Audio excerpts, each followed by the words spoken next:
ഒരുപാട് ആൾക്കാർ വരേണ്ട വേദിയാണ്. പല ആൾക്കാർക്കും പല ചെറിയ ചെറിയ എക്സ്ക്യൂസുകൾ കൊണ്ട് വരാൻ കഴിഞ്ഞിട്ടില്ല. കാരണം ഇന്നിവിടെ നമുക്ക് സെഷൻ എടുക്കാൻ പോകുന്ന ആള് അത്രത്തോളം പ്രധാനപ്പെട്ട ഒരു വ്യക്തിയാണ്. കേരളത്തിൽ അങ്ങോളം ഇങ്ങോളം ഒരുപാട് വ്യക്തികളുടെ ജീവിതത്തിൽ മാറ്റം ഉണ്ടാക്കിയ വ്യക്തിയാണ് doctor Rajan sir. Doctor Rajan സാറിന്റെ പ്രോഗ്രാം മുമ്പ് കേട്ടുള്ള എത്ര ആൾക്കാരുണ്ട്? കുറെ ആളുകളുണ്ട് അല്ലേ? അവർ കേട്ടതുകൊണ്ടാണ് അവരുടെ കേരളത്തിലെ ആളുകളോട് എത്തിക്കാൻ കഴിഞ്ഞത്. ഒരിക്കൽ കൂടി ഗുഡ് ആസിയം. പേര് വിനോദ്, കോഴിക്കോട് കുന്നമംഗലാണ് സ്വദേശം. കഴിഞ്ഞൊരു 7 വർഷമായി RCM ആണ് എൻ്റെ പ്രൊഫഷൻ, RCM ആണ് എൻ്റെ തൊഴിൽ, RCM മാത്രമേ ഉള്ളൂ എൻ്റെ കുടുംബത്തിലെ വരുമാന മാർഗം. ഒരു 15 വർഷക്കാലം കോഴിക്കോട് RCM ഹോസ്പിറ്റലായിരുന്നു. അവിടുത്തെ ജോലിയോടൊപ്പം വളരെ പാർട്ട് ടൈമായിട്ട് വളരെ ആകർഷകമായിട്ടാണ് RCM ഉൽപ്പന്നങ്ങൾ പരിചയപ്പെട്ടത്. അതെൻ്റെ ജീവിതമാകുമെന്നോ എൻ്റെ പ്രൊഫഷൻ ആകുമെന്നോ ഒരിക്കലും വിചാരിച്ചതല്ല. ഇപ്പോഴും നമ്മൾ ഡയറക്റ്റ് സെല്ലിംഗ് ഒരു പ്രൊഫഷനായിട്ട് അല്ലെങ്കിൽ കരിയറായിട്ട് പറയുന്ന സമയത്ത് ആളുകൾ ഇപ്പോഴും വിശ്വസിക്കുന്നുണ്ടോ? ഉണ്ടോ? അംഗീകരിക്കുന്നില്ല. പലപ്പോഴും എന്നോട് ചോദിക്കാറുണ്ട്, അപ്പൊ ശരിക്കും എന്താ ജോലി എന്താന്ന് ചോദിക്കാറുണ്ട്. എന്ത് ചെയ്യുന്ന നോക്കുമ്പോൾ ബിസിനസ് ആണ്, എന്ത് ബിസിനസ്? RCM business. അല്ല, അപ്പൊ ശരിക്കും എന്താ ജോലി ചോദിച്ചില്ല അങ്ങനെ അല്ലേ? ഡയറക്റ്റ് സെല്ലിങ്ങിനെ ഒരു ജോലിയായിട്ട് ഒരു പ്രൊഫഷനായിട്ട് ആളുകൾ അംഗീകരിച്ച് വരുന്നതേ ഉള്ളൂ. നമുക്ക് കിട്ടിയ ഭാഗ്യം എന്താണെന്നറിയോ? അതിന്റെ മുൻനിരക്കാരാവാൻ കഴിഞ്ഞു എന്നുള്ളതാണ്. നമ്മൾ തുടക്കത്തിലെ അറിഞ്ഞല്ലോ, തുടക്കത്തിലെ ഇൻഡസ്ട്രിയുടെ ചേഞ്ച് അറിഞ്ഞല്ലോ. ഡയറക്റ്റ് സെല്ലിംഗ് ഒരുപാട് വർഷങ്ങളായിട്ട് നമ്മുടെ രാജ്യത്തിലുണ്ട്.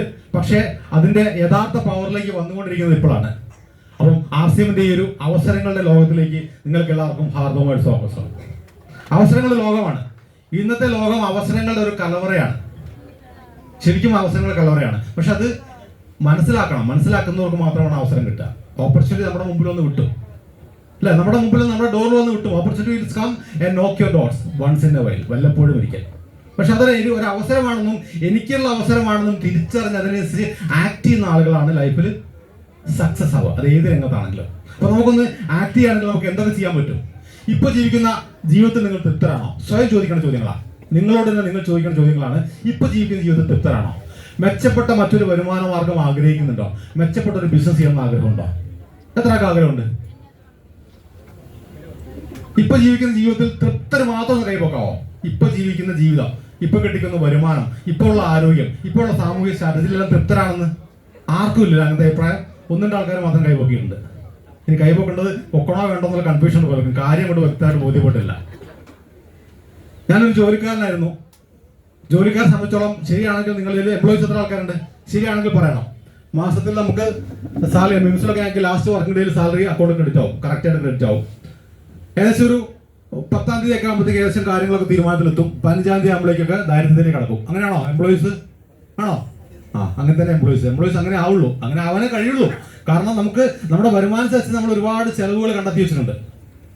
ലോൺ അടച്ച് ഇഷ്ടംപോലെ ലോൺ കിട്ടും. 0% EMI ഒക്കെ അല്ലേ? നോ കോസ്റ്റ് EMI ഒക്കെയുള്ള കാലത്ത് ഇഷ്ടംപോലെ നമ്മളെ കൊണ്ട് വാങ്ങിപ്പിക്കാൻ ആൾക്കാർ മത്സരിക്കുക. വാങ്ങിപ്പിക്കാൻ ഫുൾ പേജ് പരസ്യങ്ങളാണ് പല സൂപ്പർ മാർക്കറ്റുകളുടെയും അല്ലെങ്കിൽ ഇലക്ട്രോണിക് ഷോപ്പുകളുടെയൊക്കെ. കണ്ടാലോ? നമ്മളെ അങ്ങോട്ട് എത്തിക്കാനുള്ള പരസ്യങ്ങൾ എത്തിക്കഴിഞ്ഞാൽ കാര്യം പോക്കാം.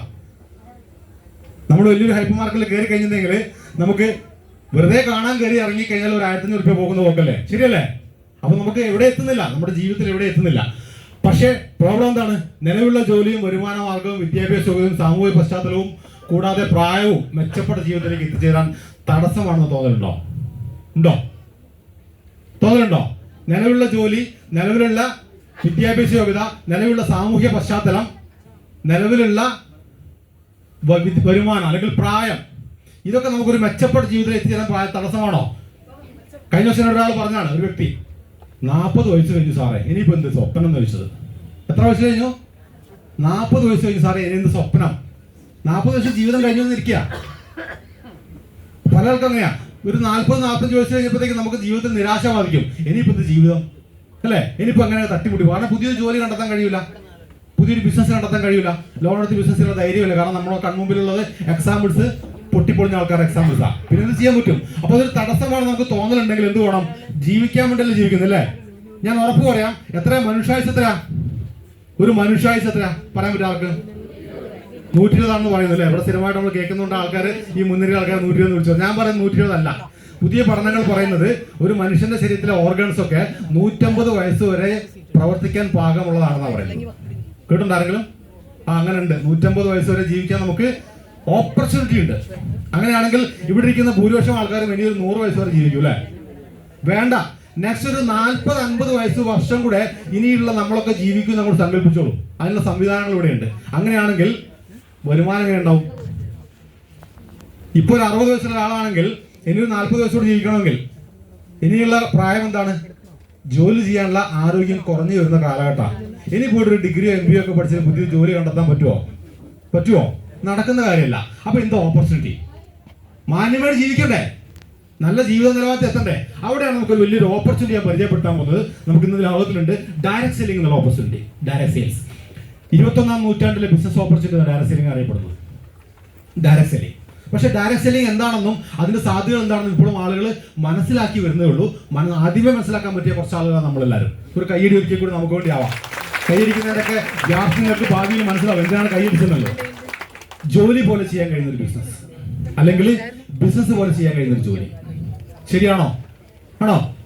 ഡയറക്ട് സെല്ലിംഗ് ബിസിനസ് അങ്ങനെയാണ്. ജോലി പോലെ ചെയ്യാൻ കഴിയും.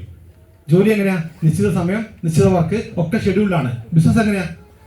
ബിസിനസ് അല്ലേ? ബിസിനസ് പോലെ ചെയ്യാൻ, ജോലി പോലെ ചെയ്യാം. എങ്ങനെയാണ് നമ്മുടെ കൺവീനിയൻസ് ചെയ്യാവുന്ന ഒരു ഓപ്പർച്യൂണിറ്റി ആണ് ഡയറക്ട് സെല്ലിംഗ്. എന്താണ് ഡയറക്ട് സെല്ലിംഗ്? സാധാരണ കമ്പനികൾ എന്ത് ചെയ്യാം? ഇടത്തട്ടുകാരും പരസ്യവും വഴി ഉൽപ്പന്നങ്ങൾ മാർക്കറ്റ് ചെയ്യുന്ന സമയത്ത് ഇടത്തട്ടുകാരെയും പരസ്യത്തിനെ പൂർണ്ണമായിട്ട് ഒഴിവാക്കിക്കൊണ്ട് ഉപഭോക്താവിൽ നിന്ന് നേരിട്ട് ഉൽപ്പന്നങ്ങൾ എത്തിക്കുന്ന സംവിധാനമാണ്, നൂതന വിപണന സംവിധാനമാണ് ഡയറക്ട് സെല്ലിംഗ് എന്ന് പറയുന്ന ഈ ഒരു സിസ്റ്റം. ഡയറക്ട് സെല്ലിങ്ങിന് India government direct selling guidelines issue ചെയ്തു, നിയമാവലികൾ വന്നു. ഇപ്പോഴും ആളുകൾ ഡയറക്ട് സെല്ലിംഗ് എന്താണ്, മണി ചെയിൻ എന്താണെന്ന് പറയാതെ നട്ടം ചുറ്റുമാണ്. RC കൊണ്ട് ചെല്ലുമ്പോഴും പലർക്കും ചെയ്തു, മണി ചെയിൻ അല്ലേ, ഇത് അതുപോലെയല്ലേ, ഇത് ഇതുപോലെയല്ലേ, ഞാൻ അത് കേട്ടിട്ടുണ്ട്, കേൾക്കാറില്ലേ? ഇല്ലേ? 20,000 25,000 പ്രോഡക്റ്റ് ഒക്കെ വാങ്ങി കട്ടിലടിയിട്ട് വലിയ മാന്യമായിട്ടിരിക്കുന്ന ആൾക്കാർ പറയും അതുപോലെയല്ലേ ഇതെന്ന്. അതുപോലെയാണോ? അല്ല. ഡയറക്ട് സെല്ലിംഗ് ഒരു ലീഗൽ ബിസിനസ് ആണ്. അത് ലീഗൽ കമ്പനികൾ ചേർന്ന് കേട്ടോ. എവിടെയെങ്കിലും പോയി ചേർന്നിട്ട് ലീഗലാന്ന് കൊണ്ട് കാര്യമില്ല. കൺസ്യൂമർ പ്രൊട്ടക്ഷൻ ആക്ട് 2021 നിലവിൽ വന്നു. ഇന്ത്യയിൽ നിന്നൊരു ലീഗൽ ബിസിനസ് ആണ് direct selling business. Monitoring authority, Kerala government monitoring authority നിലവിൽ വന്നു. 2019 കൺസ്യൂമർ പ്രൊട്ടക്ഷൻ ആക്ടിനകത്ത് ഡയറക്ട് സെല്ലിംഗ് ഒരു ലീഗൽ ബിസിനസ് ആണെങ്കിൽ 2021 റൂൾസ് പ്രാബല്യത്തിൽ റൂൾസിലെ പ്രധാനപ്പെട്ട ചട്ടമാണ് എല്ലാ സംസ്ഥാനങ്ങളിലും മോണിറ്ററിംഗ് മെക്കാനിസം ഉണ്ടാകുന്നുള്ളത്. അത് ആദ്യമായിട്ട് നടപ്പാക്കിയ സംസ്ഥാനം കേരളമാണ്. നമുക്ക് നല്ലൊരു കയ്യടി അതിനുവേണ്ടി നമുക്ക് നൽകാം. കാരണം ഇന്ന് കേരളത്തിൽ നല്ല പുറത്തേക്ക് കമ്പനികളെ തിരിച്ചറിയാം. അതിനൊരു തുടക്കകാലത്ത് പോസിച്ച വ്യക്തിയാണ് നമ്മുടെ MC ആയിട്ട് വന്ന് വേണുഗോപാൽ സാറ്. ആ കമ്പനികളെ തിരിച്ചറിയാൻ വേണ്ടിയിട്ട്. അപ്പോൾ ട്രഡീഷണൽ മാർക്കറ്റിംഗ് ഡയറക്ട് സെല്ലിംഗ് പ്രധാന വ്യത്യാസം എന്താണ്? സാധാരണ കമ്പനികൾ ഒരു പ്രൊഡക്റ്റ് ഉണ്ടാക്കിയാൽ അഡ്വർടൈസ്മെന്റ് സഹായത്തോടെ, ഏജന്റുമാരുടെ സഹായത്തോടെ, ഡിസ്ട്രിബ്യൂട്ടേഴ്സിന്റെ സഹായത്തോടു കൂടി, ഹോൾസെയിലേഴ്സിൽ കൂടി റീറ്റെയിൽ ഷോപ്പിൽ എത്തിക്കുന്നു. റീറ്റെയിൽ ഷോപ്പിൽ കൂടി നമ്മൾ വാങ്ങിക്കുന്നു. ശരിയല്ലേ? നമ്മൾ വർഷങ്ങളായിട്ട് ഈ രീതിയിലാണ് സാധനം വാങ്ങിച്ചു. നമ്മൾ നമ്മുടെ തൊട്ടടുത്ത റീറ്റെയിൽ ഷോപ്പിൽ പോയി സാധനം വാങ്ങിക്കും. ഈ ഷോപ്പിൽ എവിടുന്ന് സാധനം എത്തും നമ്മൾ അന്വേഷിക്കാറില്ല. നമ്മളൊരു 100 രൂപയ്ക്ക് സാധനം വാങ്ങിച്ചാൽ അതിന്റെ നിർമ്മാണ ചെലവും ലാഭവും അടക്കം കമ്പനിക്ക് 40 രൂപ മതി. ബാക്കി 60 രൂപ ആർക്ക് കൊടുക്കുന്നു? ഇടത്തട്ടുകാർ പരസ്യക്കാർക്കും കച്ചവടക്കാർക്കും കൊടുക്കുന്നു. ശരിയല്ലേ? ശരിക്കും ആത്മാർത്ഥമായിട്ട് ചിന്തിച്ചു നോക്കിയേ. നമ്മൾ അധ്വാനിച്ചുണ്ടാക്കുന്ന കാശിന്റെ 60% കൊടുത്ത് നമ്മൾ വളർത്തി വലുതായിക്കാണ് ഇവിടുത്തെ എല്ലാ ബിസിനസ് സംവിധാനങ്ങളെയും. ആണോ? നമുക്കെന്താ റോളുകളോടെ? നമുക്ക് എന്തെങ്കിലും കിട്ടിയിട്ടുണ്ടോ? അവിടുന്ന് എന്തെങ്കിലും കിട്ടിയിട്ടുണ്ടോ? ഒന്നും കിട്ടിയില്ല. നമുക്കൊരു ഓപ്പർച്യൂണിറ്റി അവിടെ ഇല്ല. ഓപ്പർച്യൂണിറ്റി വേണമെങ്കിൽ എന്ത് വേണം? ഈ സംവിധാനത്തിൽ ഓപ്പർച്യൂണിറ്റി വേണമെങ്കിൽ എന്ത് വേണം? കാശ് മുടക്കിയിട്ട് ഒരു കച്ചവടക്കാരനാവണം. അല്ലാതെ വേറെ മാർഗമുണ്ടോ? വേറെ ഒരു മാർഗമില്ല. എത്ര മുടക്കാം തുടങ്ങണമെങ്കിൽ? ഏറ്റവും ചുരുങ്ങിയ 5 മുതൽ 10 ലക്ഷം മുടക്കാതെ ആലോചിക്കാൻ പറ്റുമോ? അത് മുടക്കാനുള്ള ധൈര്യം നമുക്ക് ഇല്ലാത്തതുകൊണ്ടല്ലേ നമ്മൾ ജോലിക്കാരായിട്ട് ചുരുങ്ങിയ വരുമാനത്തിൽ കഴിഞ്ഞു വിടുന്നത്. ശരിയല്ലേ? എന്നാൽ ഇവിടെ നമുക്കൊരു ബിസിനസ് ഓപ്പർച്യൂണിറ്റി വരികയാണ് ഡയറക്ട് സെല്ലിംഗിൽ. എന്താണ് ഇവിടെ? ഡയറക്ട് സെല്ലിംഗിൽ മാനുഫാക്ചറിംഗ് കമ്പനിയിൽ ഡയറക്റ്റ് ആയിട്ട് കസ്റ്റമറിലേക്ക് സാധനം എത്തിക്കുന്നു. ഇടത്തട്ടുകാർ കച്ചവടക്കാരും ഇല്ല. ഒരു 40 രൂപയ്ക്ക് ഉണ്ടാക്കുന്ന കമ്പനി ഒരു 80 രൂപയ്ക്കെങ്കിലും നമ്മുടെ അടുത്ത് എത്തും സാധനം. പ്ലസ് മാർക്കറ്റിംഗ് എക്സ്പെൻസ് ഇല്ല.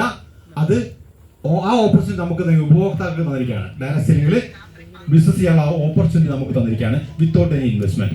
1 രൂപ പോലും മുടക്കുമതി ഇല്ലാതെ ലക്ഷങ്ങൾ ബിസിനസ് ചെയ്യാനുള്ള അവസരം. ഒരുപാട് ഡയറക്ട് സെല്ലിംഗ് കമ്പനികൾ ഇന്ത്യയിലുണ്ട്. വ്യത്യസ്ത കമ്പനിയുണ്ട്. 2.5 ലക്ഷം കമ്പനികൾ ഇപ്പൊ നിലവിലുണ്ടെന്നാണ് പറയുന്നത്. പക്ഷേ ഗവൺമെന്റ് പറഞ്ഞ് 8 കമ്പനികൾ ലീഗലായിട്ടുള്ളൂ എന്ന് പറയുന്നത്. അതിനകത്ത് YRCM.